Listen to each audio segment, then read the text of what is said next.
Hi everyone, in front of me I've got CROSSCALL Core M5 and let me share with you how to check the IMEI number of this device.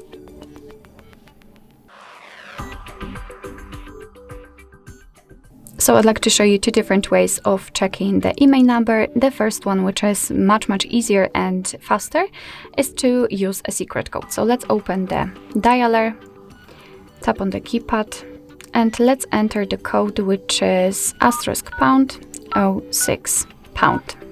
And as you can see, thanks to this code, we are provided with both IMEI numbers of this device.